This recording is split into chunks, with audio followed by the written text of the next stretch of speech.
Eduardo, eu acho que, na verdade, se a gente estivesse vivendo num país onde o devido processo legal, o rule of law, o Estado democrático de direito fosse um valor e efetivamente respeitado, o que tu já trouxe era suficiente para determinar a abertura de um processo de impeachment de um ministro, que é um ministro-presidente do Tribunal Superior Eleitoral que manipula uma eleição.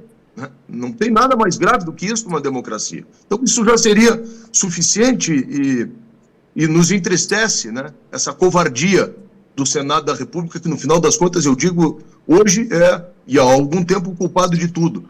Mas eu te pergunto o seguinte, quais são os teus temores? Né? O que tu teme no dia de hoje e quais são as consequências que tu já está sofrendo por enfrentar o sistema? Bom, Walter, eu já tive todos os meus bens bloqueados, não só financeiros, como bens imóveis, como casa, veículo, tudo, inclusive com direito de trânsito. Veículo não pode nem ir e nem vir, entendeu? Tudo bloqueado.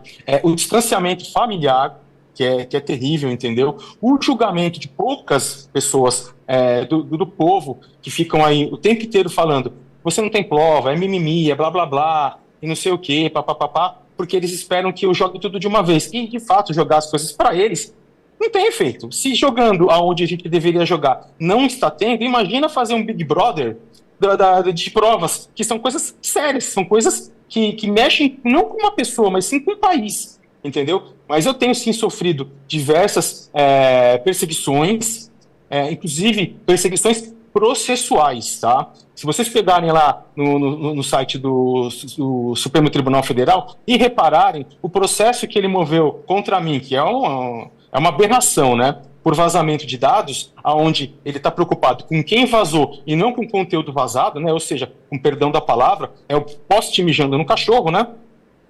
Você vai reparar que toda vez que tem uma notícia, toda vez que tem uma manifestação da minha parte, o processo dispara. Ele movimenta uma semana 4, 5, 6, 8 vezes o processo por dia, entendeu? Foi assim quando teve o vazamento de agosto do ano passado, foi assim quando teve a questão lá do Oswaldo Eustáquio, e está sendo assim agora quando teve o lance de aparecer no programa do Alan dos Santos por conta da magnífica aplicada. Ele movimentou demais, ou seja, ele ameaça as pessoas que podem falar com a caneta, com o processo. E digo mais, tá? Não só ele domina todo o Tribunal de Justiça de São Paulo, a alta cúpula, e o Ministério Público de São Paulo, ele domina. Tanto que a mim tem sido imputado um crime com todo mundo falando que não houve disparo, que foi acidental, que não houve violência, que não aconteceu nada disso, com residográfico negativo, com vítima dizendo que não aconteceu isso. O próprio Tribunal de Justiça de São Paulo aplicou uma pena, foi condenado, está em segunda instância. E afirmo que vai ser condenado sem qualquer tipo de prova. Por quê? Esse é o tipo de manipulação que Alexandre de Moraes faz. Mas eu não tenho medo, eu não vou ceder, eu vou até as últimas consequências, sejam elas a morte ou a cadeia, mas eu vou denunciar tudo o que Alexandre de Moraes fez e continua fazendo. Tagliaferro, da tua primeira participação aqui, logo no início, me lembro de você bastante emocionado, né? Nervoso, emocionado, e você tem o nosso respeito, você sabe disso. Eu preciso te fazer uma pergunta e já vou emendar em outra pergunta. O que mudou de lá para cá? Você se fortalece ou se fortaleceu depois, né, ao longo desses últimos 15, 20 dias? É a primeira pergunta. E a segunda pergunta, é certo que vão tentar te desmoralizar, descredibilizar, tentar fazer com que as suas mensagens venham a perder o impacto que elas têm, ou deveriam ter. E aí, no meio disso tudo, surge a questão de imagens do 8 de janeiro, que você teria, imagens do 8 de janeiro para divulgar. Queria te saber se existem essas imagens, se estão com você, se não estão, porque eu entendo que se o objetivo é te desmoralizar, te descredibilizar, coloca, olha, ele vai ter imagem do 8 de janeiro, aí você não tem, tá vendo, não tem nada. Enfim, é estratégia também. Preciso de te ouvir sobre o teu fortalecimento, se aconteceu ou não, em 15, 20 dias, e sobre as imagens do 8 de janeiro, Tagliaferro. Vitório, para mim tudo isso é muito novo, é uma coisa nova na minha vida, eu nunca fui envolvido com política, com alto poder, eu era simplesmente um perito que atuava nas primeiras instâncias de vários tribunais, né? Sou um ex-profissional de mais de 15 anos na área de informática, né? Dentro de uma grande corporação, de uma grande empresa com prestígio internacional. Então, para mim, tudo isso é muito novo. Apesar de eu ter um currículo de peso, ter me dedicado muito, ter estudado bastante, é muito, muito, muito novo. Então, por ser novo, no começo, de fato, eu fiquei abalado, fiquei preocupado, você fica com medo, você fica assustado, mas eu venho me fortalecendo, eu vejo que eu estou no caminho certo, eu vejo que é isso, de fato, que eu tenho que fazer, e eu não vou mudar. E hoje, sim, eu estou mais confiante, estou mais sereno, estou mais... colocando as minhas palavras de uma melhor forma, e não com a razão e não com a emoção, tá? É assim que eu tenho me comportado hoje. E vai ser daqui para frente dessa forma, independente do povo me taxar, do povo não me taxar, porque é aquilo que você fala, respondendo já a sua outra pergunta, né? Eu vou ser desmoralizado, eles estão tentando me desmoralizar, tem muita conta fake, muito robô, eles trazem à tona as coisas de 8 de maio de 2023, dos quais, em momento oportuno, eu vou divulgar tudo, mostrar que aquilo foi uma armação, que eu não tinha nada a ver com aquilo, que aquilo não aconteceu, entendeu? Eles vão trazer, com relação a esse fato aí do 8 de janeiro, que é mentira, eu não tenho as imagens das câmeras, o vídeo que tem circulado dizendo que sou eu, é um vídeo de um perseguido chamado Marco Ivanucci, que é um jornalista, que ele estava no dia cobrindo as manifestações, e como outras pessoas, no caso do vendedor de bala, do pipoqueiro, de bandeira, foram presos como se fossem manifestantes. Então o Marco Ivanucci fala assim que tem imagens, que isso aquilo, porque ele estava no local. E estão colocando essas falas de Marcos Ivanucci como se fosse eu. Não sou eu. As imagens do 8 de janeiro não chegaram ao Tribunal Superior Eleitoral, não chegaram em minhas mãos. O que chegaram em minhas mãos foram algumas fotos, alguns fakes de câmeras para identificação de pessoas. Mas assim, era a Ana Priscila Azevedo e um pessoal que estava com ela. Era uma coisa ou outra, entendeu?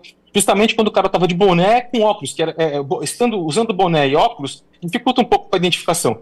Mas assim, esse material do 8 de janeiro, eu não tenho. Se eu tivesse, adoraria muito ter, porque se eu tivesse ele em minhas mãos, ele já estaria jogado, vomitado para o público, desculpa. Sim, entendi. Então, é importante a gente deixar claro, porque como estão tratando desse tema a exaustão, não, ele vai ter, não, vai divulgar, então não tem como esperar imagens do 8 de janeiro vindas dos teus arquivos, certo, Tagliaferro?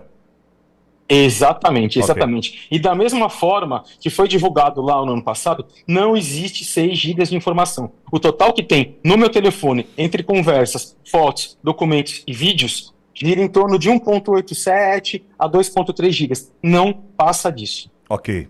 Pois não, Olavo? Eduardo, uma questão bastante importante. Você sabe do seu peso, do seu conhecimento, da importância do que você sabe em relação aos destinos do Brasil. Mas eu imagino que você possa também ter outros contatos, outras pessoas que trabalharam com você, outras pessoas que experimentaram ou têm conhecimento de questões semelhantes a que você tem conhecimento das questões que você passou. Existem mais pessoas dispostas a denunciar? Olha, comigo trabalharam pessoas boas, excelentes, espetaculares, e também pessoas que jogavam no outro time, Olavo. Respeito a posição deles, entendeu?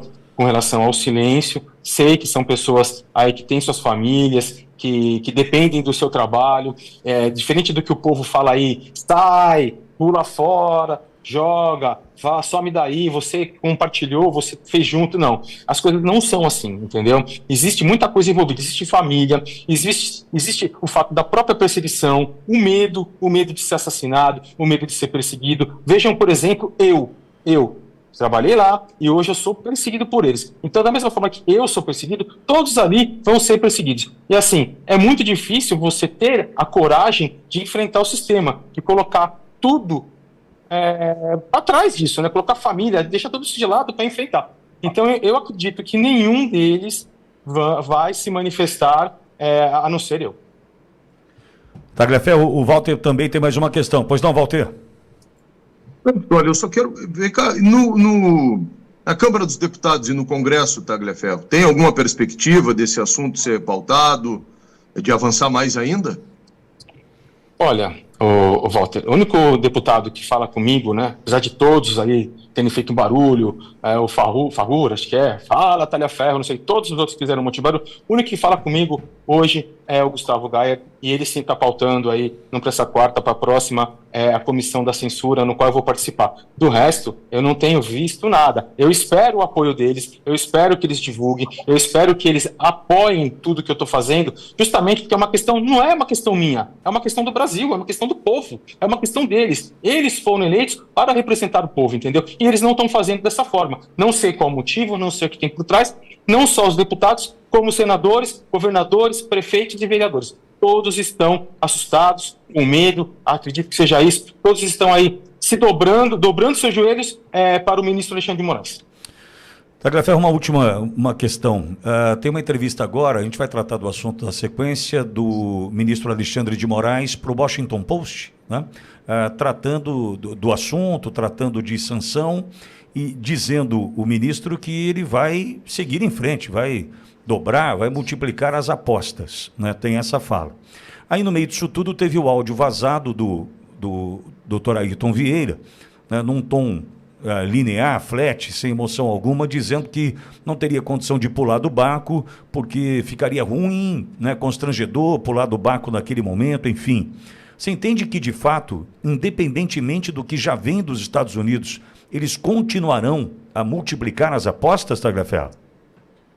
Com certeza, eu não tenho a menor dúvida disso, entendeu? Se o Senado e a Câmara não tomarem um posicionamento e forem constantes, né, diariamente brigar por isso, ele sim, ele está se sentindo confortável, ele se sente o dono de tudo, como todos do Supremo Tribunal Federal, e ele vai dobrar, triplicar, quadriplicar a aposta. Ele não vai ceder, ele é narcisista, ele vai continuar punindo com mais rigor todas as pessoas. E eu vou aumentar, ele vai condenar Jair Messias Bolsonaro.